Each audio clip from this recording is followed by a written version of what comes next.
South ఇండియాలోనే biggest sorry store మన Varahi silks మన విజయవాడ ఎంజీ రోడ్ లో ప్రారంభం.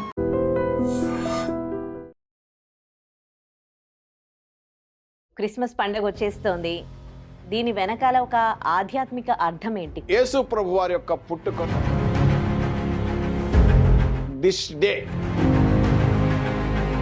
ఎలా వచ్చింది? డిసెంబర్ 25 ఆయన బర్త్డేగా. భూలోకానికి యేసు క్రీస్తు వచ్చాడు కాబట్టి పరలోకంలో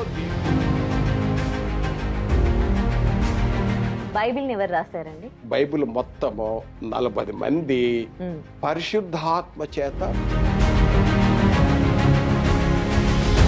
కొన్ని సోషల్ మీడియాలో వైరల్ అవుతూ ఉంటాయి వీడియోస్.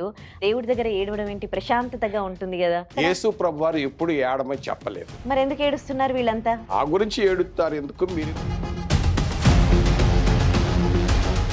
కొంతమంది చేసే చేష్టల వల్ల అంటే నవ్వుల పాలవుతున్న పరిస్థితులు కనిపిస్తూ ఉన్నాయి. క్రైస్తవ మతం కూడా మొత్తం అప్పుడే మొత్తం ఏదైనా రోగాలు వచ్చిన వాళ్ళు హెల్దీగా అయిపోవడం, నిజంగా అలాంటివి జరుగుతాయా? అసలు ఏంటి ఈ వీడియోస్? ఇవి అనుభవించే వాళ్ళు తెలుసు. కొంతమంది నిమిత్తము ఆయన నామం కూడా అంటే హిందూ ఫెస్టివల్స్ అన్ని కూడా క్రిస్టియన్స్ జరుపుకుంటూ, క్రిస్టియన్స్ అవన్నీ నమ్మరు. యేసు ప్రభుని తో ఫెస్టివల్స్ చేసుకోవడం ఏంటి? వాళ్ళు చేసినట్టుగా ఇతర మతాలకి రెస్పెక్ట్ ఇవ్వాలని భగవద్గీతలో ఉంది, ఖురాన్ లో ఉంది. మరి వాట్ అబౌట్ ఇన్ బైబిల్? యేసు ప్రభు వారు చెప్పింది ఏం చెప్పాడంటే,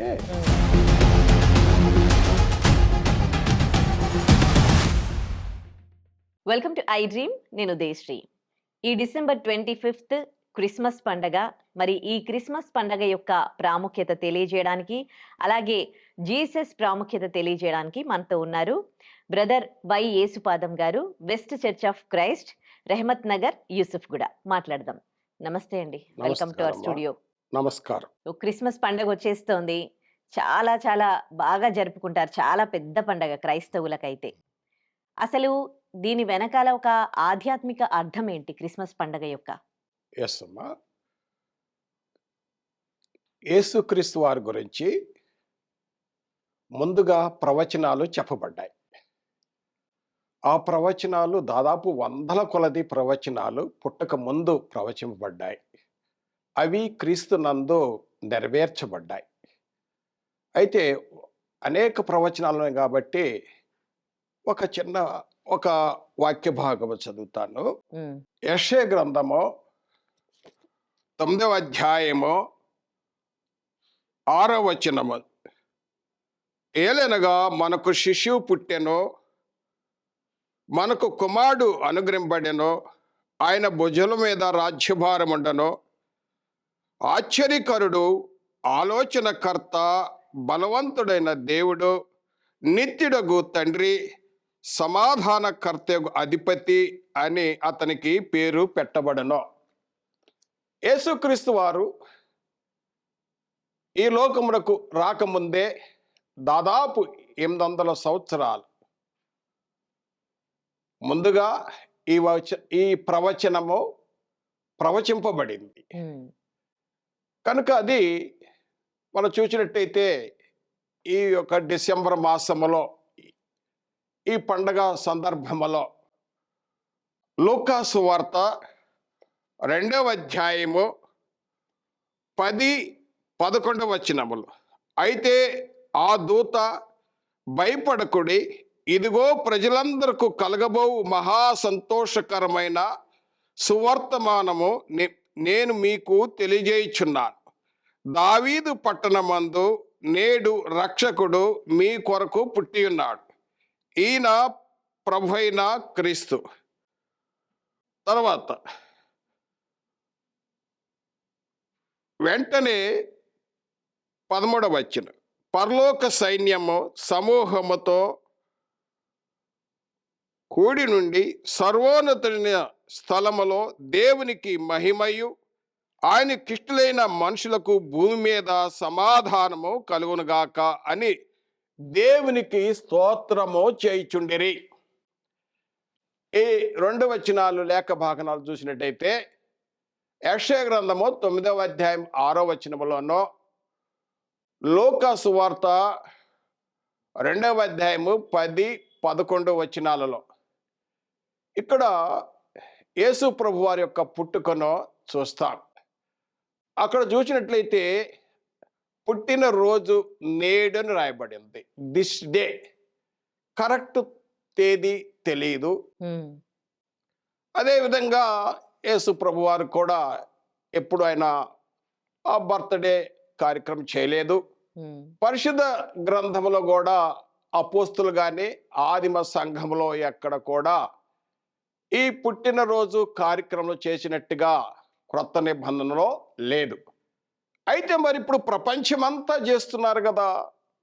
ప్రపంచమంతట కూడా ఇది ఒక సంతోషకరమైన సువర్తమానము, ఇక సమాధానము, తనకిష్టులైన వారికి సమాధానము ఈ భూమి మీద ఉంది అని ఈ యొక్క ప్రవచనము ప్రభుదూత, దేవుడే దూత ద్వారా ప్రవచించాడు.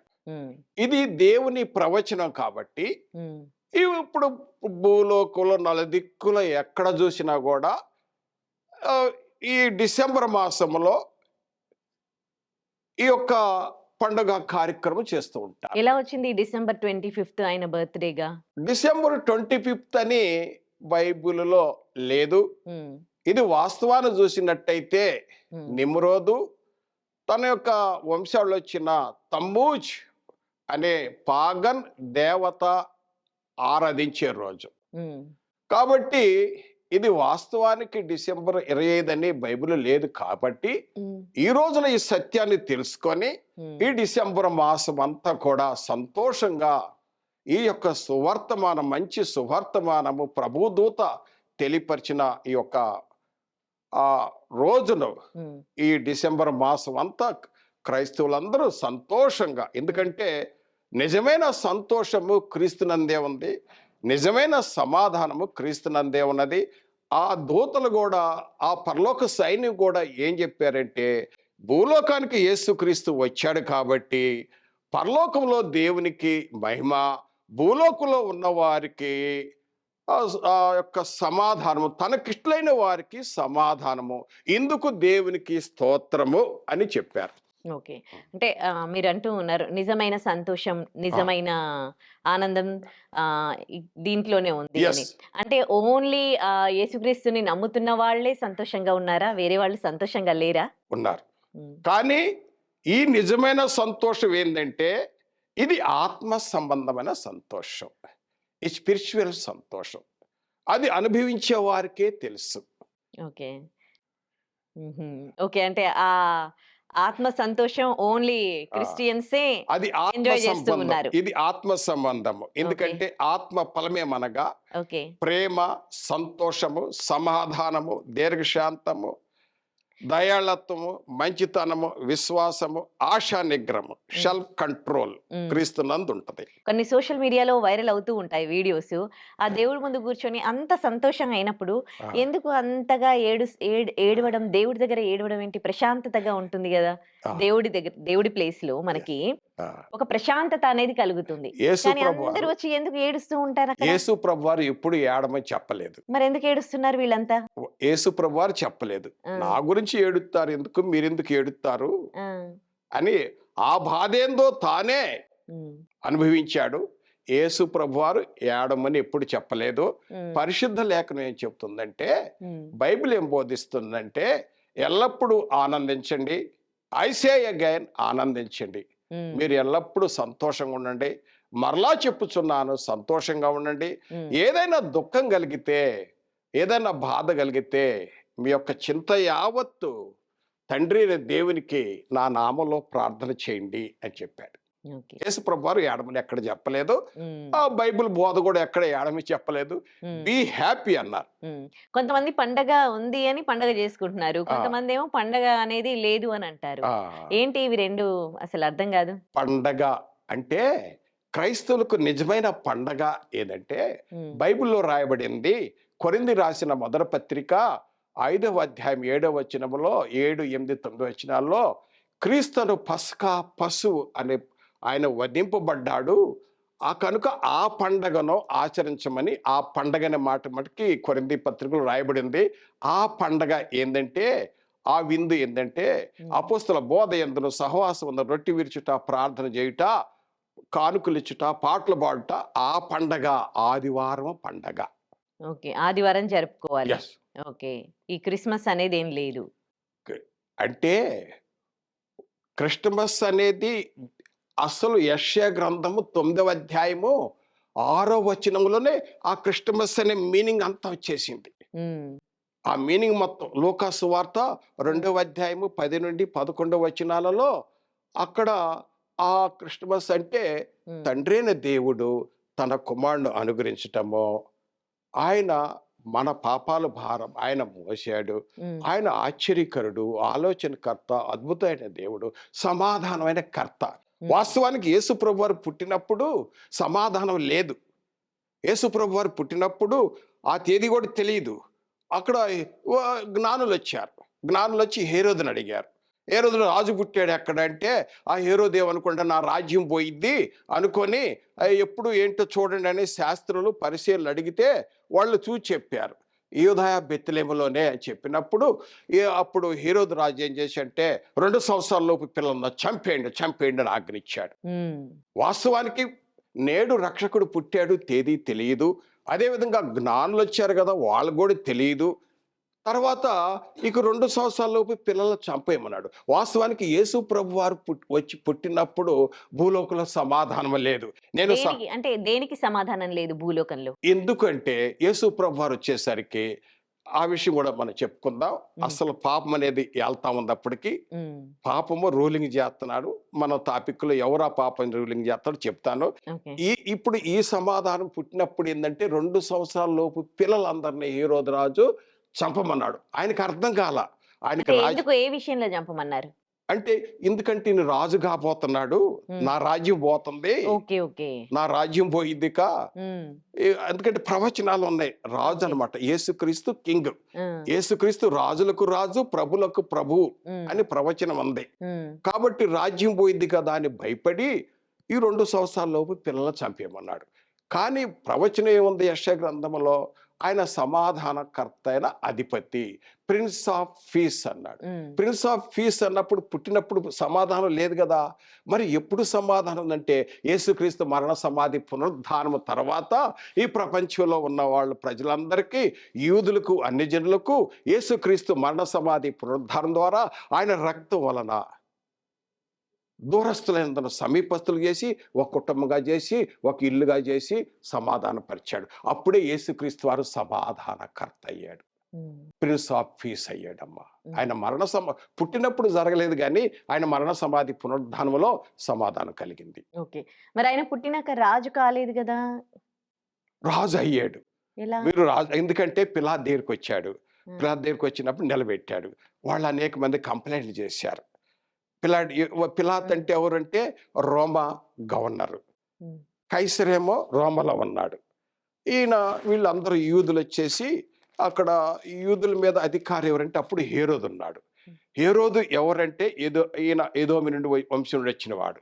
ఈయన రాజుగా ఉన్నాడు. హేరోదేమో రాజుగా ఉన్నాడు. తర్వాత రెండోది ఏంటంటే పిలాతు ఏమో గవర్నర్గా ఉన్నాడు. అప్పుడు రోమీల ప్రభావం ఉంది.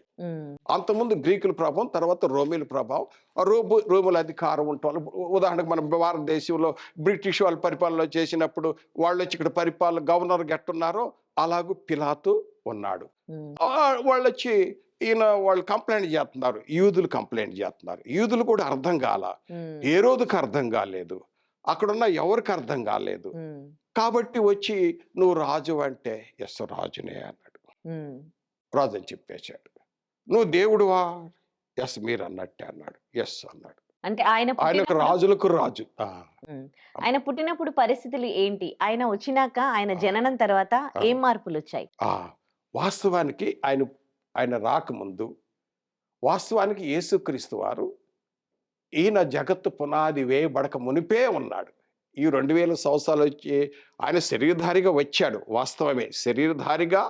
వాస్తవానికి రోమాపత్రిక 9వ అధ్యాయం 5వ వచనంలో ఇజ్రాయెల్ వంశంలో పుట్టాడు యేసు ప్రభు వారు. ఈయన యేసుక్రీస్తు వారు దావీదు సంతానమై వచ్చాడు. అయితే దాని గురించి ప్రవచనాలు ఉన్నాయి. దాదాపు క్రీస్తుకు పూర్వము 4000 సంవత్సరాల నుండి ప్రవచనాలు ఉన్నాయి. పాత నిబంధనలో ఆది కాండం నుండి మలాకి గ్రంథం వరకు వ్రాయబడిన గ్రంథంలో యేసుక్రీస్తు వారి గురించి ముందుగా బయోగ్రఫీ చెప్పబడ్డది. ఆయన ఈ లోకానికి వచ్చేసరికి 4000 సంవత్సరాలైంది. కానీ విశేషంగా ఇజ్రాయెల్ ప్రజలు ఎదురు చూశారు. మెస్సయ్య వస్తాడు, మెస్సయ్య వస్తాడు, అభిషేక్తుడు వస్తాడు, ఆయన రాజుగా వస్తాడని ఎదురు చూశారు. ఆయన రాజుగా ఎప్పుడు వచ్చాడంటే కాలం పరిపూర్ణమైనప్పుడు. ఆయన స్త్రీ సంతానం అంటే ఈయన పరిశుద్ధాత్మల కన్యక గర్భాన జన్మించాడు. మన జన్మ వేరు, యేసు ప్రభు వారు జన్మించారు. కన్యక మరియ ఆమె బహు పవిత్రాలు. ఆ రోజుల్లో యూదులు, వాస్తవానికి యూదులు వాళ్ళు స్త్రీలు కానీ అదేవిధంగా పురుషులు కానీ వాళ్ళు చాలా సౌందర్యవంతులు, చాలా అందగాళ్ళు, వాళ్ళు చురుకైన వాళ్ళు. అప్పుడు అందుకనే దేవుడు ఆ అబ్రహాము సంతాన స్వభావాన్ని ఎన్నుకొని ఆ రోజుల్లో మరియ చాలా పవిత్రాలుగా ఉంది, చాలా గొప్ప పవిత్రాలుగా ఉంది. ఆ పవిత్రాలను దేవుడు ఎన్నుకొని ఆయన స్త్రీ సంతానంగా ఈ లోకానికి వచ్చాడు. ఓకే. అంటే ఆయన జన్మం యొక్క ముఖ్య ఉద్దేశం ఏంటి? అంటే ఆయన ఏం నేర్పించాడు? జన్మ యొక్క ముఖ్య ఉద్దేశం ఏంటంటే అప్పటికి పరిపాలన 4000 సంవత్సరాలు జరుగుతుంది. ఎవరు పరిపాలన అంటే సాతాన్ యొక్క పరిపాలన. అంటే శాతాన్ అంటే ఎవరు? సాతాన్ అంటే అపవాది. అపవాది అంటే ఈ లోకములో అతడు యుగ సంబంధమైన దేవత. ఈ సాతాను గురించే ఈయన గురించి ఏం చెప్పాడంటే యేసు ప్రభు వారే చెప్పాడు. యోహాను సువార్తలో 12వ అధ్యాయం 31వ వచనములో, 14వ అధ్యాయం 30వ వచనములో, యోహాను సువార్త 12:31, 14:30లో ఏం చెప్పాడంటే ఈ సాతాను గురించి ఈ లోకాధికారి అన్నాడు. ఈ లోకానికి పెత్తన చేస్తున్నాడు. అంటే ఏమైనా తప్పుడు సందేశం ఇచ్చారా ఆ లోకాధికారి? ఏం జరిగిందంటే ఏ విధంగా ఆయన అపవాది, ఏ విధంగా ఆయన ఏం జరిగిందంటే వాస్తవానికి దేవుడు సృజించినప్పుడు ఆది కాండంలో 1వ అధ్యాయంలో దేవుడు మానవాళికి తన స్వరూపమందు తన పోలిక, మానవుని సృజించినప్పుడు తన స్వరూపము తన పోలిక, దేవుని స్వరూపం దేవుని పోలిక ఏంటి? దేవుడు సత్యవంతుడు, నీతిమంతుడు, పరిశుద్ధుడు, నిత్యుడు, అమరుండు. ఆ స్వరూపము మానవుల శరీరంలో ఉంచాడు. ఏం జరిగిందంటే దేవుడు ఆది మానవుకు చెప్పాడు. ఆది కాండంలో 2వ అధ్యాయంలో చెప్పాడు, నా మాటే వినాలి, ఎవరి మాట వినవద్దు, నేను చెప్పిన మాటే వినాలి. ఒక నిబంధన చేశాడు. అన్ని తినొచ్చు, ఇదిగో ఈ మంచి చెడుల వృక్ష ఫలం తినకూడదు అని చెప్పాడు. ఆయన ఏం చేశాడు? దేవుని మాటను బ్రేక్ చేసి ఆ భార్య మాట విన్నాడు. భార్యని ఎవరు శోధించాడు? అపవాది శోధించాడు. అపవాది వాడు మొదటి నుండి పాపం చేస్తున్నాడు. మొదటి నుండి ఎప్పటి నుండి చేస్తాడంటే ఎప్పటి నుంచి ఉన్నాడో నాకు కూడా తెలియదు. ఎందుకంటే యోహాను రాసిన మొదటి పత్రిక 3వ అధ్యాయము 8వ వచనములో రాయబడింది, అపవాది మొదటి నుండి పాపం చేయుచున్నాడు. అపవాది యొక్క క్రియలు లయపరచడానికి యేసుక్రీస్తు వారి లోకానికి వచ్చాడు. అపవాది మొదటి నుండి పాపం చేస్తున్నాడు. ఇప్పుడు దేవుని బిడ్డలు వచ్చారు. దేవుని కుమారులు ఎవరు? అవ్వ ఆదాములు వాళ్ళు వచ్చారు, మొదటి తల్లిదండ్రులు వచ్చారు. వాళ్ళు రాగానే వాళ్ళు 3వ అధ్యాయంలో ఏం చేశారంటే శోధన తీసుకొచ్చాడు. శోధన తీసుకురావటం వల్ల ఏంటంటే వాస్తవానికి మానవుడికి సృష్టించినప్పుడు చాలా మంచి వాతావరణం ఇచ్చాడు.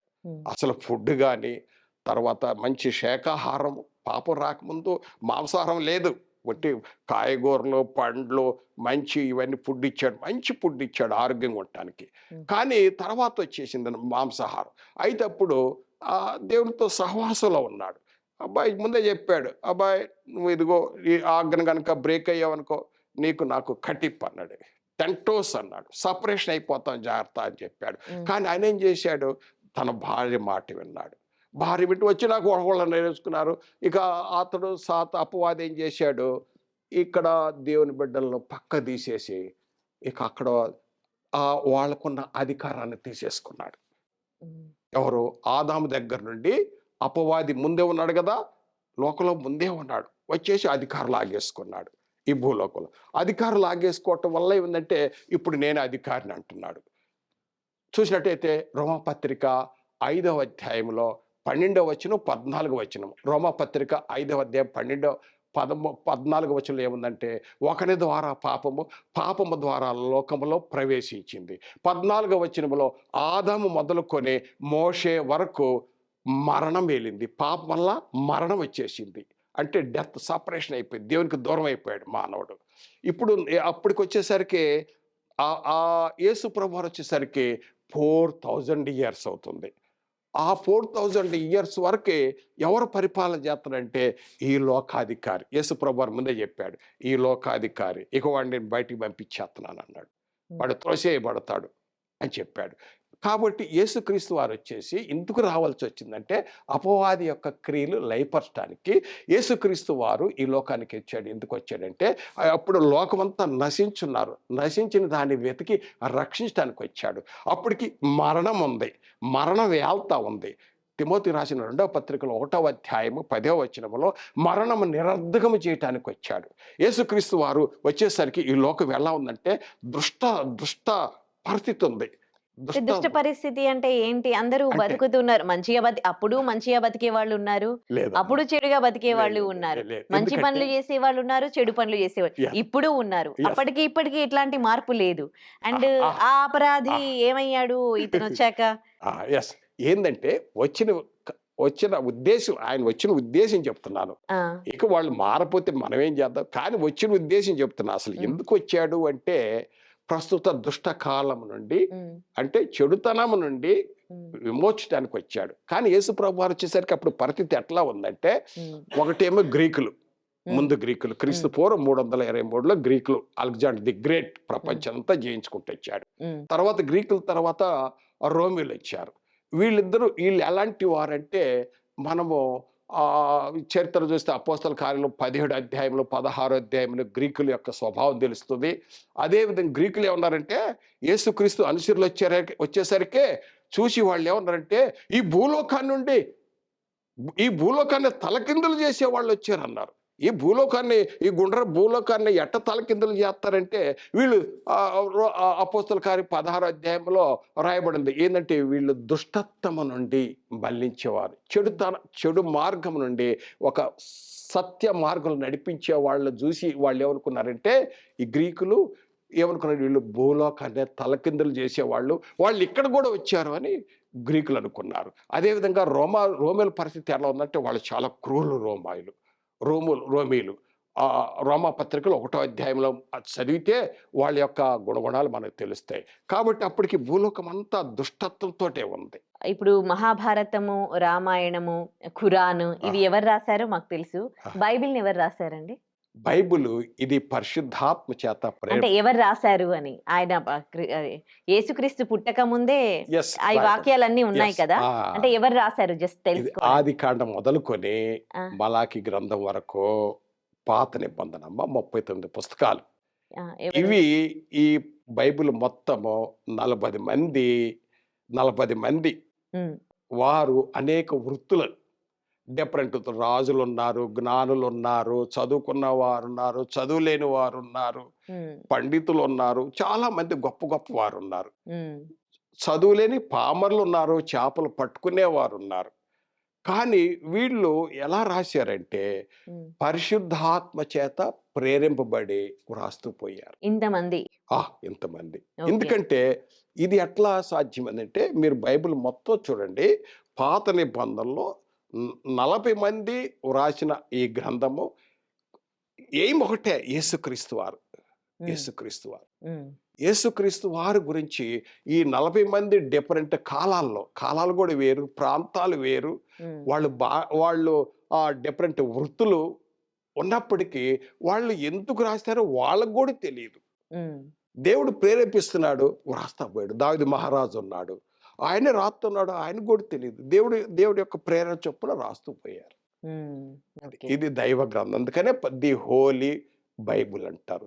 ఇది దైవ ప్రేరేపణం, దేవుని యొక్క ఆత్మ చేత ప్రేరేపబడిన రాయ గ్రంథము. ఇంకా కొత్తగా ఇందులో యాడ్ చేయడానికి లేదు. ఇక ఓకే, మీరు ఇందాక చెప్పారు కదా, అంటే దేవుడు అది పళ్ళు అవి తినమని అన్నాడు, నాన్ వెజ్ అవి తినొద్దని అన్నాడు. నాన్ వెజ్ అని చెప్పలేదు, అదే అంటే మాంసాహారం మొట్టమొదటి ఇచ్చినప్పుడు శ్రేష్టమైన ఆహారం ఇచ్చాడు. ఓకే, తర్వాత ఏం చెప్పాడంటే డొమేనియన్ అంటే నీకు సర్వాధికారం ఇచ్చాను అన్నాడు. పక్షులు, జంతువులు, పురుగులు, చెట్లు, ఆకుకూరలు, కాయగూరలు ఇవన్నీ సీజన్ వైజ్ నీకు అప్పుడు ఏం లేదు. ఇక మంచి అన్ని అందుబాటులో ఉంటాయి. ఇష్టం తినమన్నాడు. మీరు ఏలండి అన్నాడు. మీరు పరిపాలన చేయండి, సర్వాధికారం మీకు ఇచ్చాను అన్నాడు. ఆ సర్వాధికారం అపవాది వచ్చి లాగేసుకున్నాడు అనమాట. ఆ సర్వాధికారం లాగేసుకున్న అపవాదిని వాడిని జయించి మళ్ళా యేసుక్రీస్తు వారు తీసేసుకున్నాడు. అది అట్లా నేను వివరణ చేస్తాను.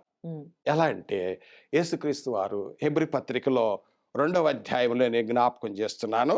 అసలు యేసుక్రీస్తు వారు దేవుడు, దేవుని స్వరూపి, దేవుని తత్వము, దేవుని యొక్క జ్ఞానము అని బైబిల్ తేటగా బోధిస్తుంది. ఆది యందు వాక్యం ఉండెను, వాక్యము దేవుని యందు ఉండెను, వాక్యము దేవుడై ఉండెను. ఆది యందు దేవుడు భూమి ఆకాశాలు చూయించెను.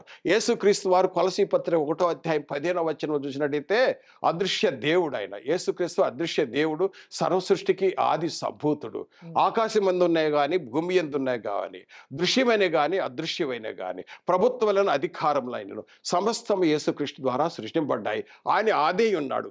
ఆది అయి ఉండి ఆయన మృతుల నుండి లేచుట వలన, అంటే చనిపోయి సమాధి చేయబడి తిరిగి లేచుట వలన ఆది సంభూతుడు, ఫస్ట్ బోర్న్, ప్రథమ ఫలం యేసుక్రీస్తు వారు. ఆయన సృష్టికర్త, ఆయన సంఘానికి శిరస్సుగా ఉన్నాడు. ఆయన ఈ లోకానికి వచ్చాడు. ఈ విషయము యేసుక్రీస్తు వారు ఎవరో మీకు, యేసుక్రీస్తు యొక్క దేవుని మహిమ, దేవుని యొక్క తేజస్సు, దేవుని యొక్క ప్రతిబింబం, దేవత్వము కలిగిన వాడు.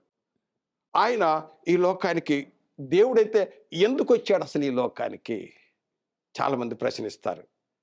ఆయన దేవుడు కదా, మానవుడికి ఎందుకు రావాల్సి వచ్చింది? ఎందుకంటే నేను చదువుతున్నా, చదివి వివరిస్తాను. హెబ్రీ పత్రిక 2వ అధ్యాయము 9వ వచనము.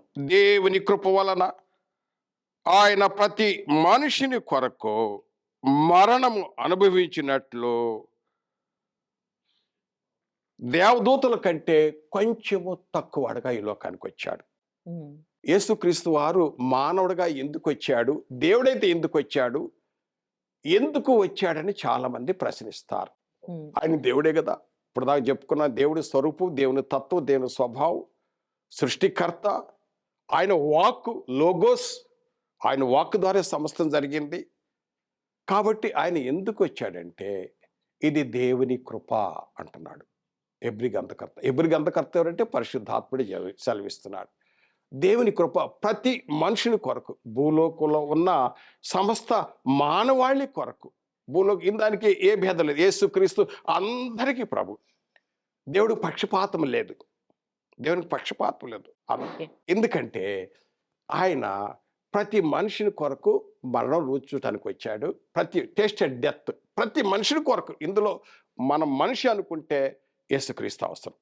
మనం రోగం వస్తే డాక్టర్ దగ్గరికి వెళ్తాం. అదేవిధంగా పాపల నిమిత్తము యేసుక్రీస్తు దగ్గరికి వెళ్ళాలి. ఎందుకంటే ఇప్పుడు చదివి వేస్తారు. ఆయన ప్రతి మనిషిని కొరకు మరణం రుచి చూశాడు. దేవదూతల కంటే కొంచెం తక్కువవాడుగా, వాస్తవానికి దేవదూతల కంటే గొప్పవాడు. దేవుని నిత్యుడు. దేవదూతలు అంటే ఆ దూతలకి కూడా దేవుడు ఉన్నాడు ఇంకా పైన. ఓకే, ఇప్పుడు ఈయన దేవదూతల కన్నా తక్కువవాడుగా. ఓకే, మరి అసలు దేవుడు ఎవరు అక్కడ పైన? దేవదూతలుకి దేవుడు ఎవరు? దేవుడు అంటే all mighty God. All mighty God, సర్వశక్తి గల దేవుడును అన్నాడు. అబ్రహాంతో చెప్పాడు, అబ్రహాంతో నేను సర్వశక్తి గల దేవుడు అన్నాడు. ఇస్సాకుతో నేను సర్వశక్తి గల దేవుడు అన్నాడు. తర్వాత ఇక్కడ యాకోబుతో అంటే ఇజ్రాయెల్తో ఏమన్నా నేను సర్వశక్తి గల దేవుడు, ఆల్ మైటీ గాడ్. యేసు ప్రభు వారు కూడా ఆయన చెప్పాడంటే, ఇదిగో తండ్రి నేను నీయందు నువ్వు నాయందు ఉన్నలాగున అన్నాడు. దేవుణ్ణి ఎవరు ఎన్నడూ ఎప్పుడు చూడలేదు, ఎవరు రూపం అనేది ఎప్పుడు చూడలే. అసలు ఈ రక్త మాంసాలతో దేవుని చూడలేదు, చూస్తే చచ్చిపోతారు. అసలు ఈ కళ్ళు సరిపోవు. అంత ఎన్నో సూర్యుల కంటే తేజస్సు, జ్యోతిర్మయుడు ఆయన జ్యోతిర్మైన ఆ దేవుడు ఆ శ్రేష్టమైన ఆ యొక్క వరాన్ని అంటే యేసుక్రీస్తు వారిని మనకి ఇచ్చాడు, అనుగ్రహించాడు ఈయన. అందుకనే పౌలు గారు అంటాడు, చెప్పచక్యంగానే ఆయన వరమును గురించి దేవునికి స్తోత్రం అంటాడు. Thanks be to God. యేసుక్రీస్తుని ఈ లోకానికి అనుగ్రహించటమే మనకు గొప్ప వరం. ఆ వరం ఏం చేశాడంటే, నేను కంటిన్యూ చేస్తానమ్మా, ఏంటంటే ఈ మనుషులందరి కొరకు వచ్చాడు. దేవదూతల కంటే కొంచెం తక్కువ అడగ వచ్చాడు. దేవదూతలాగా రాలా యేసు ప్రభు వారు. దేవదూతలకు మరణం లేదు, దేవదూతలకు రక్తమాంసాలు లేవు, దేవదూతలకు శ్రమలు ఉండవు. దేవదూతలు మనకు పరిచర్య చేసేవాళ్ళు. ఇప్పుడు నా చుట్టూ కూడా దేవదూతలు ఉంటారు, నేను చూడలేను. దేవదూతలు మన చుట్టూ ఉంటారు, నా ఒక్క కాదు, మన అందరి చుట్టూ ఉంటారు దేవదూతలు. అంటే వాళ్ళు దాంట్లో అదృశ్యులు, వారు అదృశ్యులు. అంటే బైబిల్ రాసిన వాళ్ళు దాంట్లో మెన్షన్ చేశారా? బైబిల్ కాదు, మనకి బైబిల్లో ఉంది ఆ సంగతి. వాళ్ళ అదృశ్యులు. ఒక సందర్భంలో ఒక ప్రవక్త అడుగుతాడు, ఒక ప్రవక్తని భయపడతా ఉంటాడు. భయపడుతున్నప్పుడు ఆయన అడుగుతాడు, ప్రవక్త చెప్తాడు, ఈయన కళ్ళు తెరువు అన్నప్పుడు చూసినప్పుడు ఎంతో మంది దేవదూతలు ఉన్నారు ఆయన చుట్టూ. భయపడే అవసరం లేదు. కాబట్టి నేను ఆ టాపిక్లోకి వెళ్ళటలేదు, వాళ్ళ పేర్లు అటు మళ్ళీ వివరణకి వెళ్ళటలేదు. మనం టాపిక్లోకి చూద్దాం. దేవదూతలకి మరణం లేదు, దేవదూతలు అదృశ్యులు, వారికి ఆకుదప్పులు లేవు, వాళ్ళకి శ్రమలు లేవు. వాళ్ళు రక్షించే కార్యక్రమం ఆ డ్యూటీ వాళ్ళది కాదు, వాళ్ళు మనకు పరిచర్య చేయటానికే ఉన్నారు. కాబట్టి ఎందుకు రావాల్సి వచ్చిందంటే దేవదూతల కంటే కొంచెం తక్కువగా. ఏబీ పత్రిక 2:14 కాబట్టి ఆ పిల్లలు రక్త మాంసములు గలవారైనందున ఆ ప్రకారమే మరణం యొక్క బలము గలవాన్ని, అనగా అపవాదిని మరణ ద్వారా నశింపజేయటకు జీవితకాలం అంతే మరణ భయం చేత దాస్యమునకు లోబడిన వారిని విడిపించుటకు ఆయన కూడా రక్త మాంసాల్లో పాలివాడయ్యాడు. అందుకు రావాల్సి వచ్చింది దేవుడు. దేవుని స్వరూపి, దేవుని తత్వం, వాక్కు, సృష్టికర్త ఆయనే. ధర్మశాస్త్రం ఇది ఇచ్చింది. సో ఆయన పుట్టాక ఆయనను ఫాలో అయిన వాళ్ళు, వాళ్ళ జీవన శైలిలో, వాళ్ళ బిహేవియర్ లో మార్పులు వచ్చాయా? ఎస్, వచ్చినాయి. చాలా వచ్చిన వాళ్ళు అనిపిస్తారు, వచ్చినాయి కాబట్టి నేను మీ ఎదుటి నిలబడ్డా. వాస్తవానికి అప్పటి వరకు అంటే అంత పాపాలు జరుగుతూ ఉన్నాయి, అసలు జీవితం అలా బతకడం అలా కాదు అని మీరు అన్నారు కదా. యేసుక్రీస్తు పుట్టక ముందు పరిస్థితులు వేరే. యేసుప్రభువారు శరీరధారికి వచ్చింది 2000 సంవత్సరాలు. అంతకు ముందంతా కూడా మొత్తం చెడు అంతా జరుగుతుంది, పాపం ఉంది. ఆ తర్వాత క్రీస్తు పుట్టినాక పుణ్యం వచ్చిందా? మొత్తం మార్పు వచ్చిందా? రాదు. అక్కడ ఏం రాయబడింది? తనకిష్టమైన వారు ఎందరూ అంగీకరించేదో, ఎందరూ అంగీకరిస్తారో వాళ్ళకే కలుగుతుంది. అంగీకరించిన వాళ్ళకి ఎట్ట వచ్చింది? అంగీకరించి అక్కడ తేటగా రాయబడింది. నమ్మి విశ్వసించిన వాళ్ళు, ఆయన చెప్పిన ఆజ్ఞల ప్రకారం వాక్యానికి విధేయులైన వారు, క్రీస్తు రక్తంలో కడగబడిన వారు. ఇది నాకు అర్థం కాదు. క్రీస్తు రక్తంలో కడగడం, క్రీస్తు అసలు రక్తం ఏంటి, కడగడం ఏంటి? అంటే పాపాలు చేసేసి ఎన్ని పాపాలైనా చేయొచ్చు, ఆ తర్వాత క్రీస్తు రక్తంతో గడుక్కున్నాలే పాపాలు పోతాయి అని కూడా పాపాలు చేసే వాళ్ళు ఉంటారు కదా. అసలు ఏంటండి ఇది? నాకు అర్థం కాదు. క్రీస్తు రక్తం అంటే ఆ రక్తం నేను కూడా అడిగాను, మాకు కూడా తెలియక ప్రభులోకి వచ్చిన కొత్తలో. నేను ఒకప్పుడు ఎరగని పరిస్థితే, నేను సైన్యంలో చేశాను ముందుగా చెప్పానమ్మా. కనుక నాకు ఎరగదు ఆ పరిస్థితి. ఆ పరిస్థితుల్లో నేను కొత్తగా క్రైస్తవుడైన కొత్తలో అడిగాను వీళ్ళని. నేను కొంతమంది అడిగితే అసలు క్రీస్తు రక్తాలు ఎట్ట కడగబడతారు, అసలు క్రీస్తు రక్తం ఎలా పాపాలు తీసివేయబడతాయి అని అడిగినప్పుడు నాకు అప్పుడు కూడా సరైన సమాధానం దొరకలేదు. ఇప్పుడు క్రీస్తు రక్తాన్ని గురించి ఎట్లా కడిగివేయబడతాయి, ఎట్లా పాపాలు తీసివేయబడతాయి ఇప్పుడు నేను తేటగా తెలియజేస్తాను. ఎలాగంటే క్రీస్తు రక్తము వాస్తవానికి యేసు ప్రభువారు శిలువ మీద 6 గంటలు కఠోరమైన శిక్ష, అంటే కఠోరమైన శిలువ మరణం, మామూలుగా మరణం కాదు అది. ఈ మేక చేతుల మీద అందరు ఇక్కడ అంటారు కానీ నేనైతే ఇక్కడ నమ్ముతా. ఎందుకంటే అదైతే చేసికి వచ్చింది, ఇక్కడ కొట్టుంటారు. అది కూడా ఆ శిలువ అంటే 2 చెక్కలు కాదు, మ్రాన్ మీద యేసు ప్రభువును వేలాలు తీసింది. మ్రాన్ మీద అని బైబిల్ రాయబడింది, మ్రాన్ మీద వ్రాయబడ్డాడు. మ్రాన్ మీద శిలువ మరణం అనేది శాపగ్రస్తుడైన ఉంది. కాబట్టి ఆ శాపకరమైన అలాంటి ఆ శిలువ మరణాన్ని యేసు ప్రభువారు అనుభవించాడు. ఎందుకు అనుభవించాడంటే మానవాళిని వాళ్ళ నీతిమంతులకు తీర్చడానికి ఆయన మన నిమిత్తం ఆయన శిలువ మీద పాపముగా చేయబడ్డాడు. అయితే ఆ శిలువ మీద కార్చిన ఆ శిలువ రక్తము, ఆ రక్తం ప్రతి పాపాలను కడిగేస్తుంది. ఎలా కడిగేస్తుంది అంటే అది రోమాపత్రికలో 6వ అధ్యాయంలో 3 నుండి 6 వచనాల్లో తేటగా రాయబడింది. యేసుక్రీస్తులోనికి బాప్తిసం పొందిన మీరందరూ ఆయన మరణంలోనికి పాలు పంపుతాడని మీరు ఎరగరా? యేసుక్రీస్తు మరణంలోనికి బాప్తిసం పొందిన వారు క్రీస్తు ఐక్యం కలిగి ఉన్నారు. యేసుక్రీస్తు మరణ సమాధి పునరుద్ధానంలో బాప్తిసం పొందిన వారు ఆ యొక్క ప్రాచీన స్వభావం సిలువేయబడ్డారు. యేసుక్రీస్తు ఆ యొక్క మరణ సమాధి పునరుద్ధానంలో బాప్తిసం పొందిన వారు నూతన జీవం పొందటానికి వచ్చారు. కాబట్టి ఆ యొక్క బాప్తిస కార్యక్రమంలో యేసు ప్రభు వారు శిలువ మీద మరణించిన ఆ 5-6 లీటర్లు ఉండొచ్చు ఒక మనిషి యొక్క రక్తం. ఆ రక్తం ఏం చేసిందంటే ఈ మనుషులు సర్వమానికి ఎట్లా సరిపోయిద్ది అంటే ఆయన మరణ సమాధి పునరుద్ధానంలో బాప్తిసం పొందినప్పుడు ఆ నీళ్ళలో ముంచి లేపినప్పుడు అక్కడ ఏం రాయబడిందంటే ఇదొక సమాధి కార్యక్రమం. ఏది బాప్తిసం అనేది ఇది సమాధి అంటే ప్రాచీన స్వభావం చేయబడి, అంతకుముందు నా ప్రాచీన అలవాట్లు ఉన్నాయి కదా, అవన్నీ ఇక్కడ ఆ సమాధిలో పాతి పెట్టబడి ఇప్పుడు నేను కొత్తగా జన్మించిన శిష్యువలే కొత్త జన్మ నేను జన్మించిన వాడే కొత్తగా పిల్లవాడు ఏ విధంగా వస్తాడో ఆ నవీన స్వభావంతో వస్తున్నారు. ఇంకా నాకు ఆ ప్రాచీన స్వభావం లేదు. ఇక అక్కడ ఆ చచ్చిపోయిన వాడు ఒక మనిషి చచ్చిపోయినాక ఇంకా ఎంత కొడితే చచ్చిపోయిన వాడు చచ్చిపోయి ఉన్నాడు. అలాగే పాప జీవితం ఆ యొక్క బాప్తిసం మందు చచ్చిపోవాలి. అది కోమాలు ఉండకూడదు. కోమ అంటే మళ్ళీ బతుకుతాడు. నాకు ఒకటి చెప్పండి, ఇప్పుడు రక్తం అని మామూలుగా చర్చిలో రక్తం అంటారుగా, ఏంటది? యేసు రక్తం అంటే ఆయన యొక్క మరణ సమాధి పునరుద్ధానములో క్రీస్తుతో కూడా ఐక్యమైనప్పుడు బాప్తిసం ఇచ్చే వ్యక్తి, బాప్తిసం తీసుకునే వ్యక్తి ఉంటాడు. ఇందులో 3వ వ్యక్తి వస్తున్నారు. ఎవరంటే క్రీస్తు రక్తం వస్తుంది. ఆ రోమపత్రిక 6వ అధ్యాయము 3 నుండి 6 వచనాల్లో ఆ తాత్పర్యం ఉంది. ఎప్పుడైతే యేసు క్రీస్తు ఆయన మరణ సమాధి పునరుద్ధానంలో క్రీస్తు ఐక్యత అయ్యామో యేసు రక్తము టచ్ అవుతుందమ్మా. ఇది ఆత్మీయ విశ్వాస మూలంగా అది. ఇప్పుడు క్రీస్తు రక్తంలో కడగబడిన తర్వాత ఇక పాపానికి లేదు. పౌలు గారు అంటాడు, నేను శరీరంలో దాని ఇచ్చలతో దురాశలతో సిలువేయబడి ఉన్నాను. యేసు ప్రభు సిలువేయబడ్డాడు. ఇక ఇక ఇక ఇక పాపానికి తావులేదు. ఇక నా దగ్గర అంటే ఒక మనిషి తప్పులు పాపాలు చేయొచ్చా ఆ తర్వాత యేసు రక్తంతో కడగబడ్డానికి అవకాశం లేదు. ఎందుకంటే యోహాను భక్తుడు అంటాడు, యోహాను రాసిన మొదటి పత్రికలో 1వ అధ్యాయములో అంటాడు, మీరు అప్పుడు ఆ రోజుల్లో వీళ్ళే ఉన్నారు. ఎవరు? రోమీలు ఉన్నారు, అంతకుముందు గ్రీకులు ఉన్నారు. దేవుడు ఎక్కడ ఉంది, పాపం ఎక్కడ ఉంది అనే ఆలోచన టైంలో భక్తుడైన అపోస్తుడైన యోహాను అన్నాడు, పాపం అనేది ఉంది.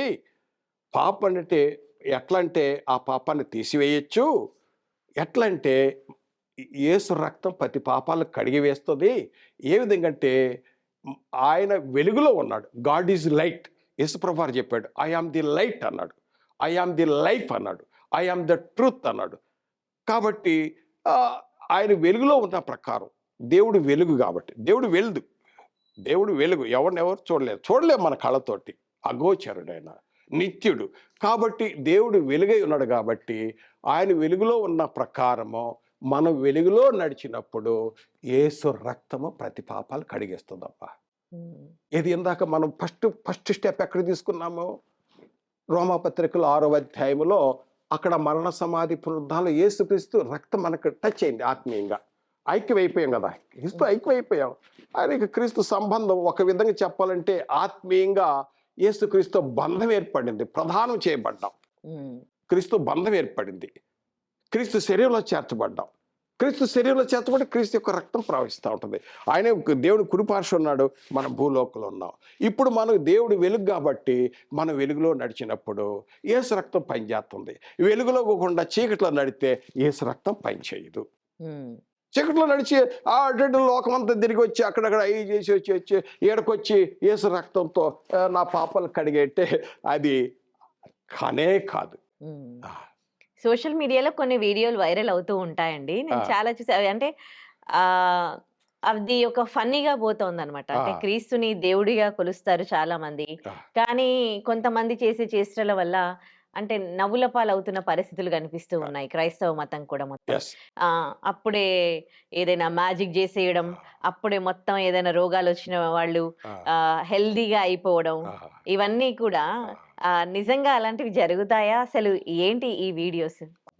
ఇవి అనుభవించే వాళ్ళకి తెలుసు. ఇప్పుడు వీళ్ళు చేసేది అంటే కొంతమంది, అందరు కాదు, కొంతమంది యేసు రక్తం ప్రతి పాపాలు కడిగి వేస్తుంది. ఖచ్చితం, ఇందులో డౌటే లేదు. మనం వెలుగుల ప్రకారం వెలుగు నడిచినప్పుడు యేసు రక్తం మన పాపాలు కడిగేస్తూ ఉంటే తన యొక్క స్వరూపంలో వెళ్తూ ఉంటాం. ఒకటే. తర్వాత ఇప్పుడు మీరు చెప్పినట్టుగా ఏం చెప్పారు మీరు?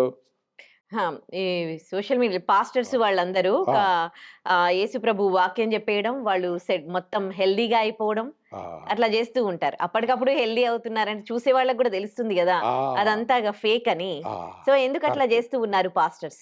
ఏందంటే వాళ్ళ గురించి యేసు ప్రభు ముందే చెప్పాడు. వాళ్ళ గురించి ఆ, కూడా ఆ, చెప్పారు. చెప్పాడు. ఉమ్, మత్తయి సువార్తలో 7వ అధ్యాయం చెప్తాను, చదివి చెప్తా మళ్ళీ. ఎందుకంటే నేను ఒక విధంగా తేనెతుట్టి గదిలించినట్టే అందరూ తేనెతుట్టి మీద తేనె వాక్యం, దేవుని వాక్యం తేనె, ఇందులో ఏమి లేదు. కొద్దిగా కొంతమంది కూడా ఇబ్బంది కలగవచ్చు, కానీ నేను సత్యం ఉన్నది ఉన్నట్టే ప్రకటిస్తా. యేసు ప్రభు వారు కూడా ఆయన బోధించేటప్పుడు మోహాటం లేకుండా బోధించాడు, దేవుని మార్గం తిన్నగా బోధించాడు, సత్యమే చెప్పాడు. కాబట్టి ఇక్కడ యేసు ప్రభు వారు ఇలాంటి టీం గురించి ముందుగానే చెప్పాడు. చదువుతున్నాను.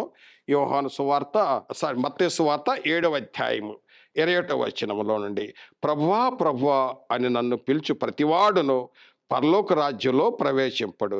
పరలోకమందున నా తండ్రి చిత్త ప్రకారము చేయు ప్రతివాడు ఆ దినమున అనేకులు వచ్చి నన్ను చూచి, ప్రభువా ప్రభువా, మేము నీ నామమున ప్రవచింపలేదా?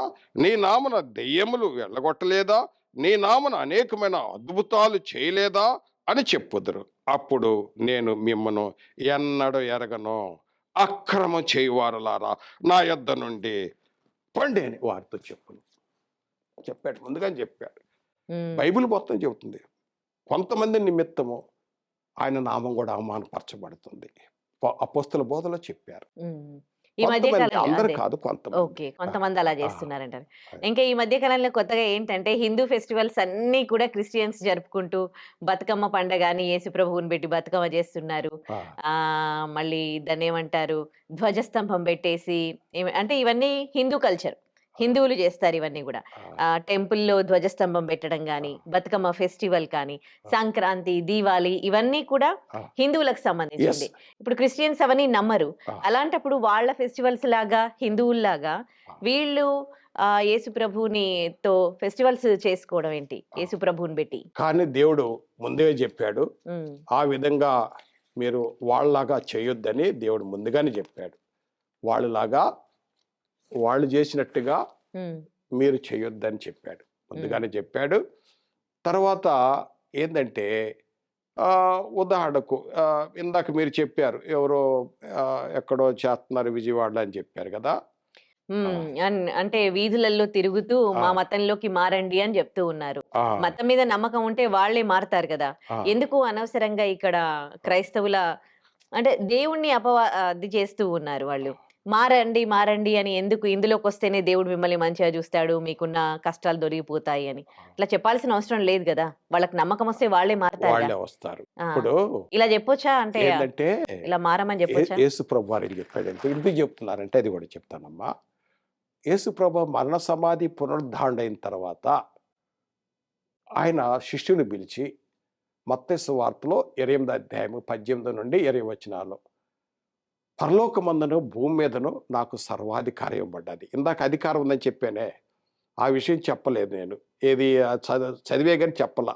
ఎవరు అపవాది రూలింగ్ చేస్తున్నాడు, ఆ మరణాన్ని జయించటానికి యేసుక్రీస్తు వచ్చి అపవాదిని జయించాడు 14వ వచనంలో. అందుకోసం ఆయన శరీరధారికి వచ్చాడు.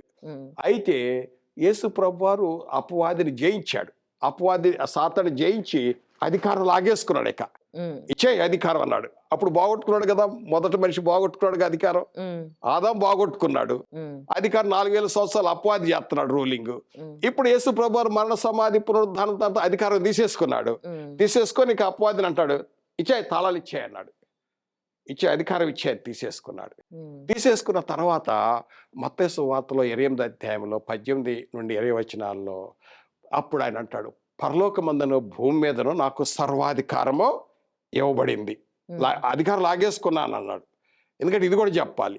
ప్రకటన గ్రంథం 1వ అధ్యాయం 18వ వచనంలో, నేను మొదటి వాడను కడపటి వాడను జీవించు వాడను మృతుడనైతిని గాని ఇదిగో యుగములు సజీవుడై ఉన్నాను.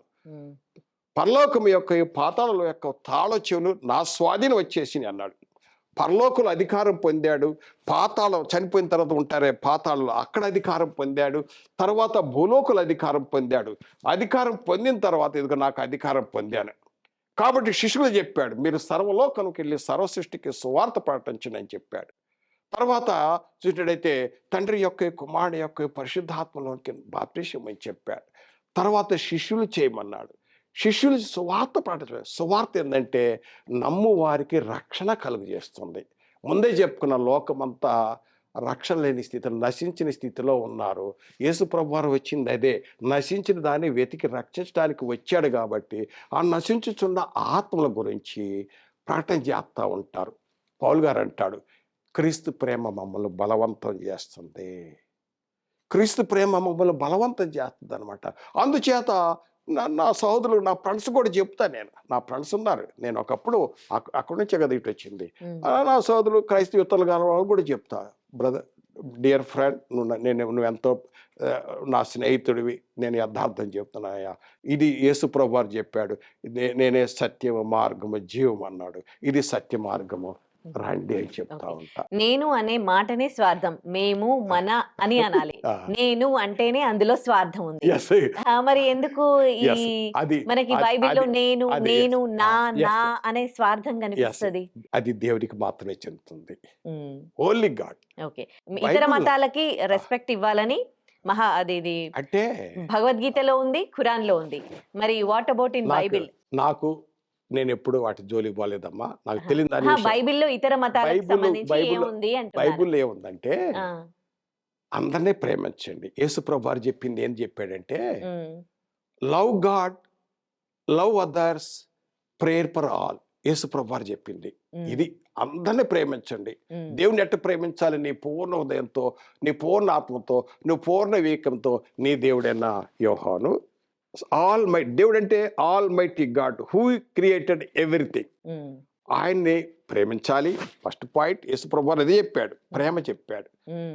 ప్రేమ తర్వాత ఇతరులు ప్రేమించండి, అందరినీ ప్రేమించండి. నిన్ను వల్ల నీ పొరుగువాన్ని ప్రేమించమన్నాడు.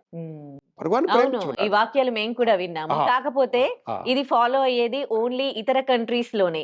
ఇక్కడ మన దగ్గరకు వచ్చేసరికి ఇక్కడ అంటే హిందువుల నుంచి క్రిస్టియన్స్ గా మారిన వాళ్ళు, వాళ్ళకి ఎక్కువగా ఫీలింగ్ గా ఉంటుంది. అంటే వాళ్ళకి అది కోపము, పగ, ఇతర మతాలంటే ఉంటుంది. అదే మళ్ళీ ఇతర దేశాలలో ఉన్న క్రిస్టియన్స్ కి ఆ ఫీలే ఉండదు. ఇతర మతాలకు చాలా రెస్పెక్ట్ ఇస్తారు వాళ్ళు. ఎందుకు ఇక్కడ అట్లా మారుతున్నారు?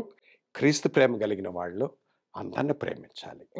యేసు ప్రభు అదే చెప్పింది, లవ్ అదర్స్ అన్నాడు. వాళ్ళ కొరకు ప్రార్థన చేయమన్నాడు. వాళ్ళు శత్రుల కొరకు కొండ మీద ప్రసంగంలో అదే చెప్పాడు, మిమ్మల్ని హింసించు వారి కొరకు ప్రార్థన చేయండి, శత్రుల కొరకు ప్రార్థన చేయండి, అందరి కొరకు ప్రార్థన చేయండి. నిన్ను వల్ల నువ్వు వచ్చావు, సేపులో ఉన్నావు, వాళ్ళు నశించిన ఆత్మలో, వాళ్ళ గురించి కూడా ఆశించు. రేపు అతను అడగవచ్చు నన్ను, ఏమయ్యా నువ్వు ఆ రోజు నాకు సరిగ్గా చెప్పలేదు, నువ్వే దేవుని కుడి పార్శ్వాన ఉన్నావు, నేనే ఇక్కడున్నాను. దేవుడు అంటే క్రీస్తున్నాడు, క్రీస్తు పక్కన అంటే ఆ మాట ఏంటంటే దేవుడు ఉన్నాడు, దేవుడి పక్కన కురిసివారు క్రీస్తున్నాడు. ఆ వచ్చేవాళ్ళు అందరూ ఇక ఆ పక్కనే ఉంటారు. ఎందుకంటే ఒకప్పుడు దేవుని ఎరగినప్పుడు 0గా ఉన్నాను, ఇప్పుడు ఆ 1 అంకేసాను. 1 పక్కన కుడి పక్కన పెడితే ఆ 1కి 0 కలిపితే ఏమైంది?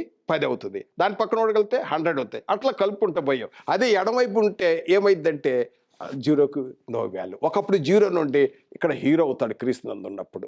కాబట్టి ఇప్పుడు ఇతరులు ద్వేషించకూడదు. ద్వేషం మంచిది కాదు.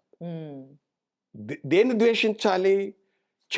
దేవుడు కూడా ఎప్పుడు ఇతరులు ద్వేషించలా, తక్కువ చేసి చూడడం, తక్కువగా మాట్లాడడము. అలా దేవునికి అసలు దేవుని స్వభావం ఏంటంటే, తండ్రిని దేవుడు కుమారుడు గురించి అంటాడు, దేవా నీవు నీతిని ప్రేమించి దుర్నీతిని ద్వేషించితివి అంటాడు.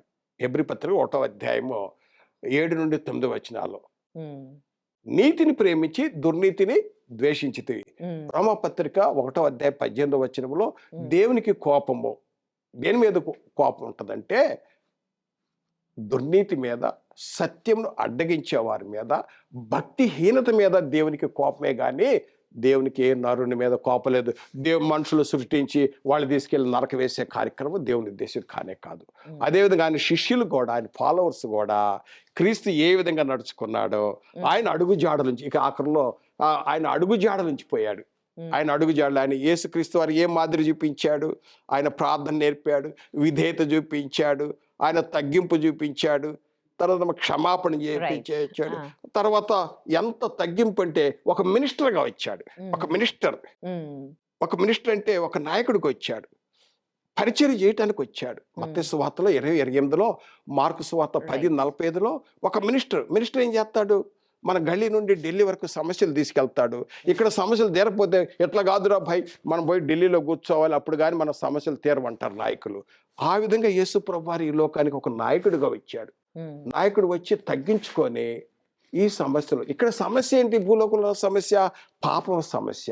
ఈ పాపాన్ని తీసివేయటానికే యేసుక్రీస్తు వారు ఈ లోకానికి వచ్చాడు. ఒక నాయకుడికి వచ్చాడు, నాకు బాస్కి రాల. వాస్తవానికి రాజులకు రాజు, ప్రభులకు ప్రభు, బాసుల కంటే పెద్ద బాసు అయాం అన్నాడు, నేనే అన్నాడు. రైట్, థ్యాంక్ యూ అండి, చాలా విషయాలు చెప్పారు. అన్నాడు. And for more videos, Please subscribe to iDream. Please subscribe to iDream. Please subscribe iDream. And please subscribe to iDream. For more videos, subscribe to iDream. please like, share and subscribe to the channel. Congratulations, iDream. Subscribe to iDream. Subscribe to iDream. So subscribe to iDream Media. iDream team andarki huge congratulations. Please subscribe iDream Media. Please subscribe to iDream. Subscribe iDream. Please subscribe to iDream. iDream అంటే నా కళల ఛానల్ను subscribe చేసుకున్న నోరు తిరుగుతలేదు, మీరైతే గంట గుర్తు కొట్టండి. For more such videos, please subscribe to iDream. Subscribe to iDream. Please subscribe to iDream. Please subscribe iDream Media. Please do subscribe to iDream. Please subscribe to iDream Media. For best entertainment and information, please subscribe iDream. And don't forget to subscribe to iDream.